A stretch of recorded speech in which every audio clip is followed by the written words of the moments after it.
One of the most brutal dictators of the 20th century was a figure that I'm sure many of you already know, Idi Amin.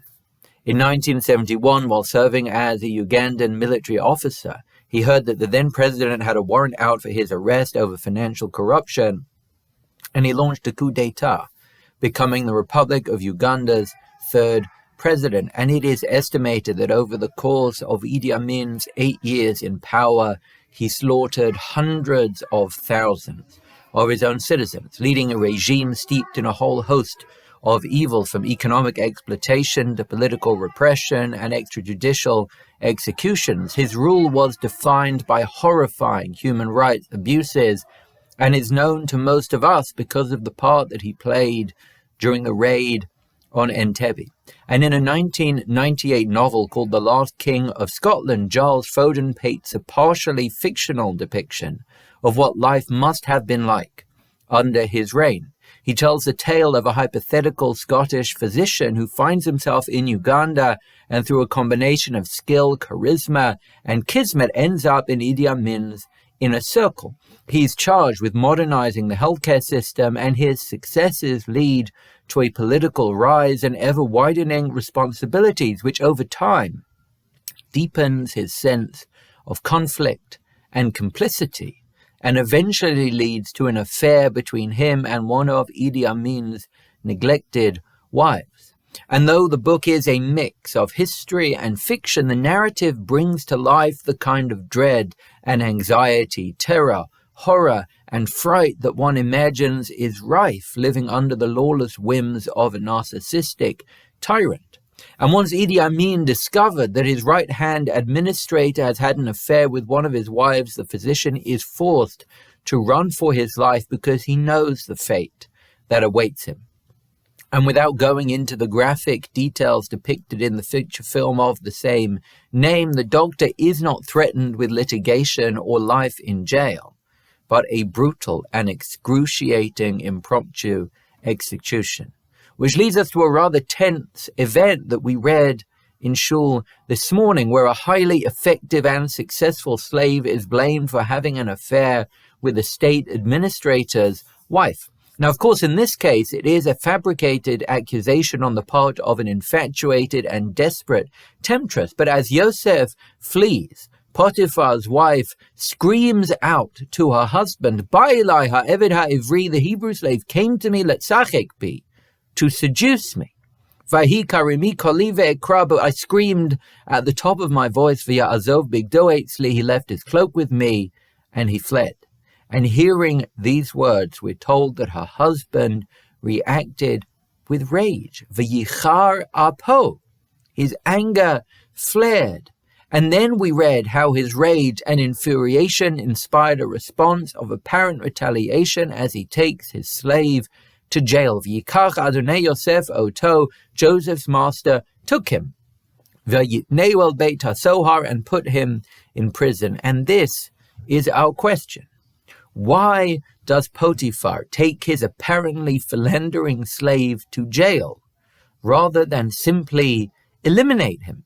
Even the wording here seems to infer a kind of unexpected calm. When Yosef's brothers indignantly dispense with him, we read, Vayikachuhu, Vayashlichu oto habora. They took him and they hurled him into a pit. Even when Hagar in despair deposits her son, we read, V'tashlech et hayeled. She cast the boy, tachat achad hasichim, beneath one of the bushes. But here, a man who we are told is seething seems to take his traitorous slave, Vayitnehu el beit hasohar, and simply place him in jail. So why, despite his fury, does he seem so composed, so dispassionate and unemotional, and coolly imprison his slave rather than execute him on sight? In the words of the Abarbanel, Haya Ra'ui Sheyaharguhu, it would make more sense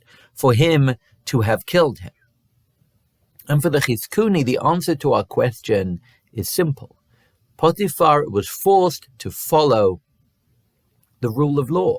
In his words, Lo haya ben mavet, Joseph did not warrant the death penalty, Kilo hayu edim badavar, because there were no witnesses. So the word of a minister's wife seems to be enough to affirm a crime, but not to cost the criminal his life. For the Chizkuni, Potiphar doesn't behave like Idi Amin, even though he is fuming, because he did not live under a tin-pot dictator.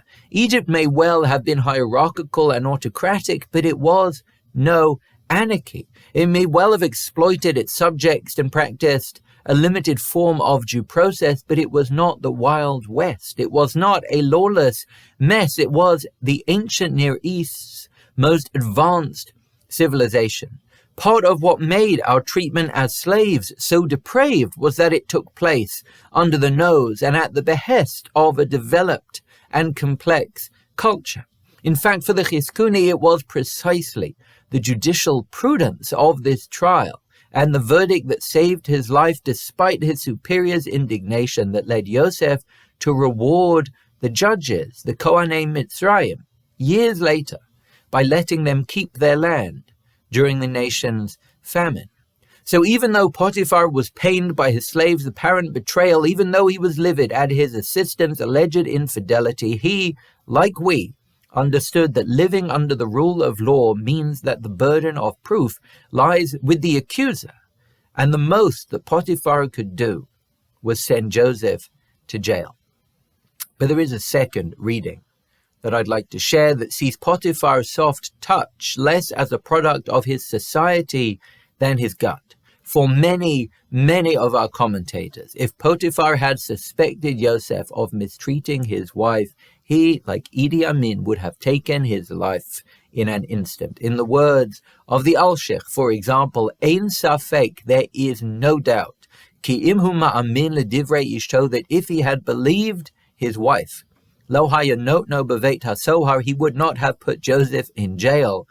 Rak rodfo ad hamito, he would have chased and assassinated him.